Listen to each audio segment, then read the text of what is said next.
Sarah Living Life YouTube channel. I'm Sarah, and this is a YouTube channel that's all about what life with a disability can look like. And today we're going to do one of the activities of daily living, which is cooking.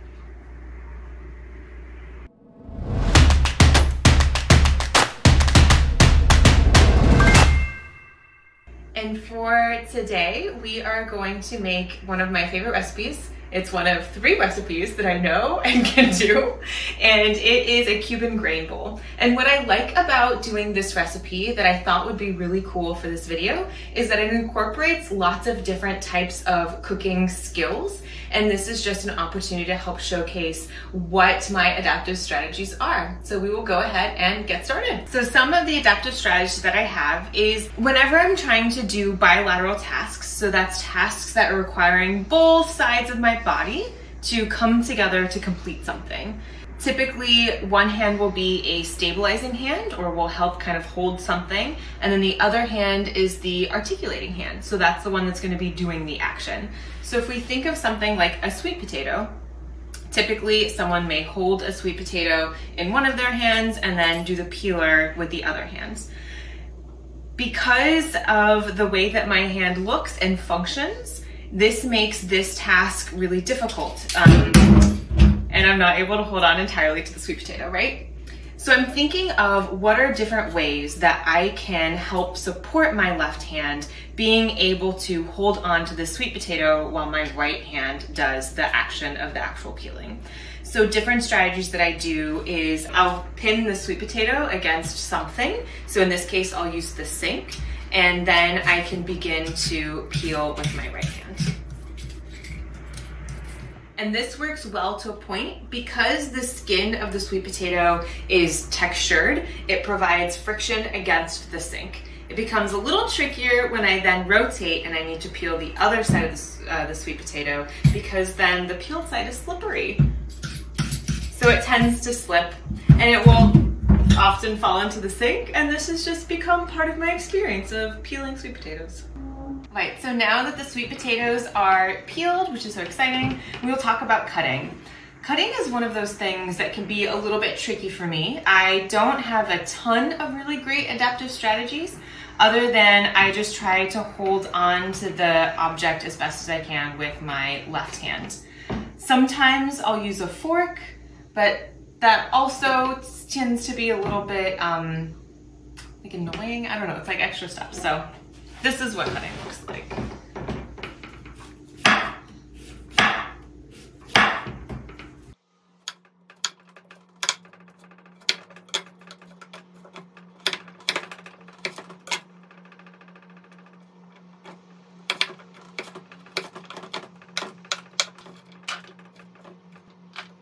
So then thinking about using both of my hands together and finding ways to pin stuff into my left hand so that it can help support me. This is how I open up bottles. Sometimes it's heavy enough I can hold it in the bottom, but likely I'm going to pin stuff against my torso to then be able to open up the tops. So put some olive oil on the sweet potatoes. Also some salt. Grinding salt is one of my least favorite tasks, in that if I'm looking at the salt grinders. This one from Trader Joe's, they have caps that are on top of the salt. And the tough thing is actually really like fresh ground rock salt. But this is actually a task I avoided for a long time in my life, like up until maybe 25, 26, because it was just really irritating for me to do. So this one, because it has a cap on it, I will pin it in my elbow, and then I'll just grind a bunch of salt this way. But fun things to note is that the top of the salt grinder is full of salt. So if I'm ever at dinner with you and I use this, it will likely be have tons of stuff in it. So if you open it up and flips it upside down onto your food, thinking that you're gonna grind a little bit of salt, there might just be a bunch of salt in there with you. So that's fun. I've surprised people at dinner parties, oops. But that is the salt. And then the cinnamon.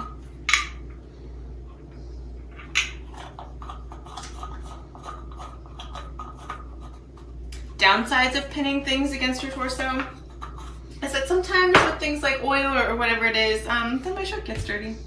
So maybe I need an apron or a cooking shirt for that. Great. Okay. And then from here we'll stir. The thing that I really like about this bowl, and things that I do actually recommend when providing occupational therapy for people who are doing things one-handed, is getting a bowl that has some friction on the bottom of it. So this one is, who makes this? The OXO. They've got this kind of like non-slip, and that can just be easier, so then that way the bowl's not sliding all the way around. There are different stands that can help support bowls you could get, or Dicem is a like tacky material that you can sort of get a little sheet of Dicem. It's not very thick, but it does provide friction so that you can be able to stir completely with one hand, and you don't necessarily need another hand or arm to help support that. If I'm using a bowl that doesn't have a tacky bottom, I will again pin it against my torso here and then stir like so. Sometimes holding measuring cups can be a little bit tricky, and a cool thing is I do have these neat containers which allow for a little bit of a pour, so I don't need to hold on to the measuring cup with my other hand, and I can just pour entirely into the measuring cup here just by being seated at the table. Lots of times I find myself that I'm using like my right hand for 90% of my tasks, and then my left hand kind of helps out for things. So I'll do lots of picking up and switching as I am using my right hand for more of the items that I'm doing. So I just put down the container with the quinoa in it, and then I'm gonna pick up this measuring cup with my right hand. And then we need to strain it. So I'm using my thumb to kind of loop onto my strainer, and I'll set it over here just to help kind of stabilize it. Pouring my quinoa in, and then running it underwater. From here, I don't quite have the strength in my left hand to be able to pick this up while water's running on it. So I use my left hand to stabilize it, then I'm gonna pass it to my right to turn on the water. So sometimes stars are really hard to open, so let's see. Can I open it this way? Oh yeah, I can.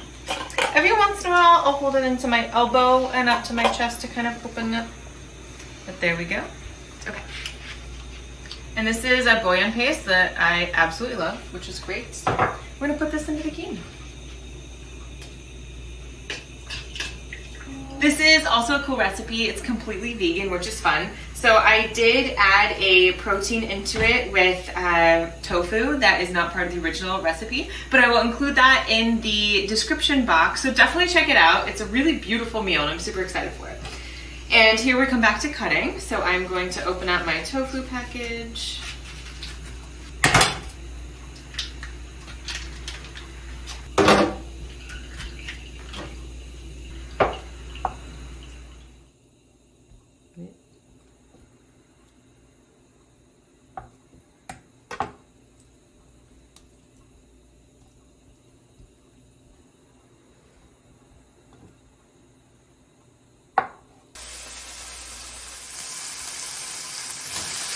All right, we got tofu going, we got quinoa going, we have sweet potatoes are roasting. That is all of the things that are going to be heated to be prepared for this grain bowl. I'm going to now move on to the cooler items. These little guys, grape tomatoes, are probably my least favorite thing to cut. And I actually cut my finger the other day trying to cut some of these grape potatoes. But I love to eat them, so here we are.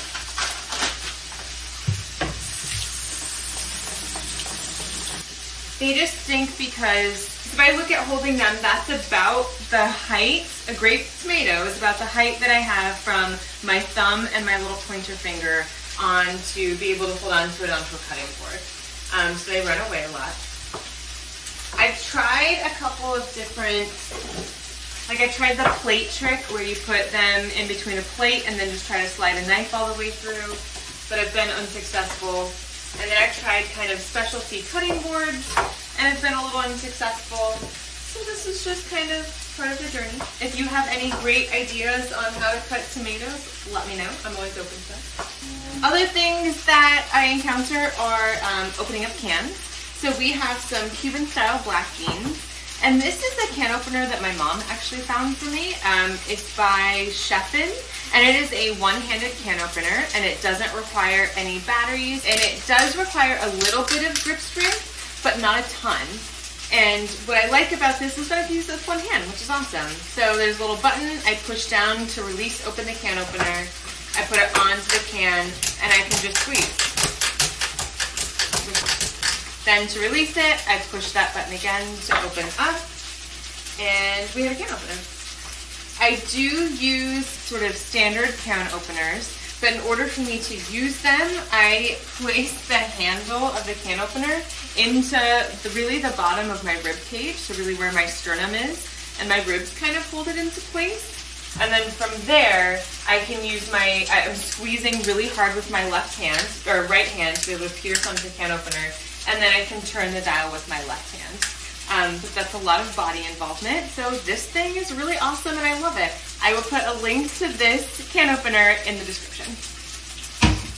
I am very good at balancing things on my left hand, so which is kind of fun, and it's neat whenever I'm out and about. People seem to be very impressed about how well I balance things on my left hand, but this is how I use to carry things in my left hand throughout my whole life, so I would hope I'd be good at it. Here I have, these are cashews that have been soaking in hot water, but they have since cooled. This is just to make them soft enough so I can turn them into a paste. So from here, I'm just using my other hand to kind of help.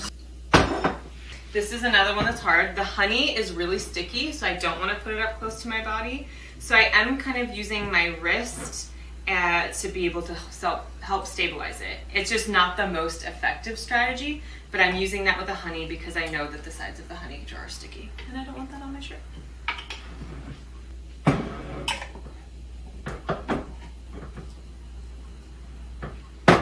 I like these lemon presses. And here, actually, this is where I'll use the force. So I actually put the handle of the device like really right at the base of my sternum, right in between my ribs is a place where I found that it's effective.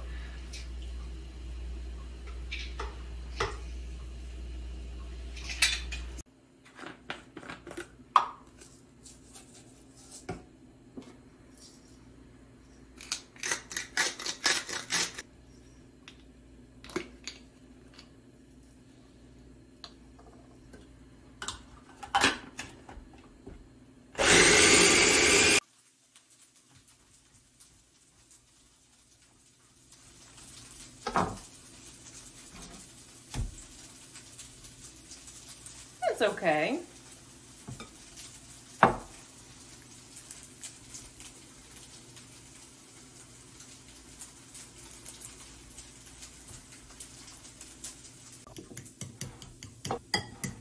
All right, dinner is ready and I'm super excited. So I have a bowl here. I'm holding it in my left hand, and come on in and I'll show you what we got. So I have quinoa here. Oh, and this dinner came out in true Sarah fashion. I burnt my sweet potatoes, so something in here would have to get overcooked. And I did it, so yay, which is so fun. And I've got some tofu here. We've got the black beans. I've got a little crispy sweet potatoes. We gotta like the little ash flavor, right? Yeah, totally. Let me get the arugula first.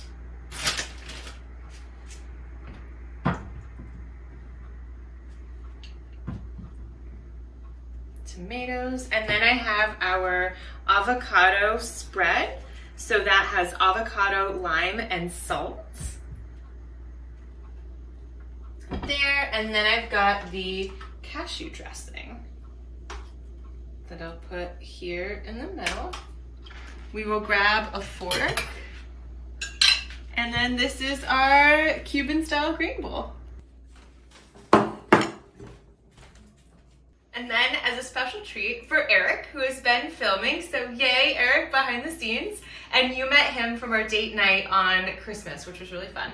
So I am gonna celebrate with a bottle of wine, And I'll also talk about wine glasses. I love that wine glasses without stems have become a thing because they are so much easier for my hand to hold, and this is so accessible for me. Wine glasses are terrifying.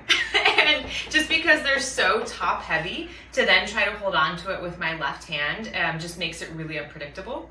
I sometimes can hold wine glasses in this space, but it's not the most comfortable for me because the center of the wine glass, and it's kind of tapered a little bit, they often will fall out of my hand. So I have to intentionally think a lot about holding on to the wine glass, whereas this is just super easy for me. Also, the only drink I've ever spilt on anybody has been from a wine glass with a stem on it. And I spilt 5 of them on 5 women on Mother's Day. So that was real fun.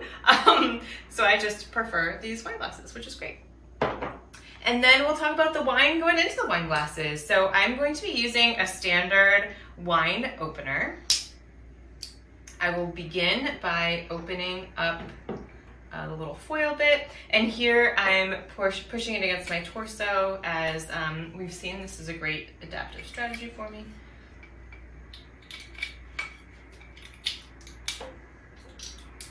Great. Then here I kind of moved it to my elbow.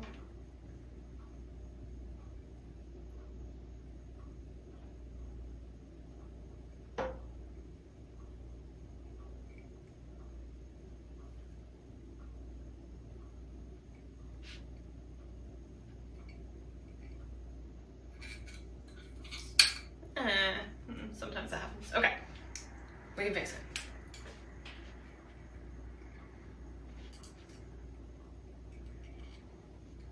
Okay, there we go. Got it.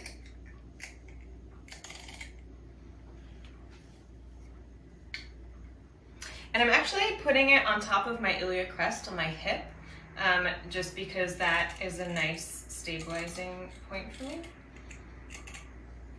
I can kind of get it on the top of my hip bone there.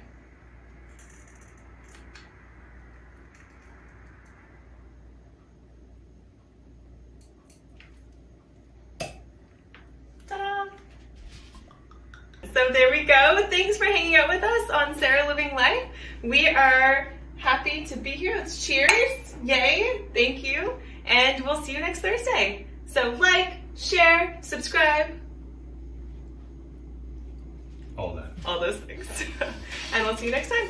Bye.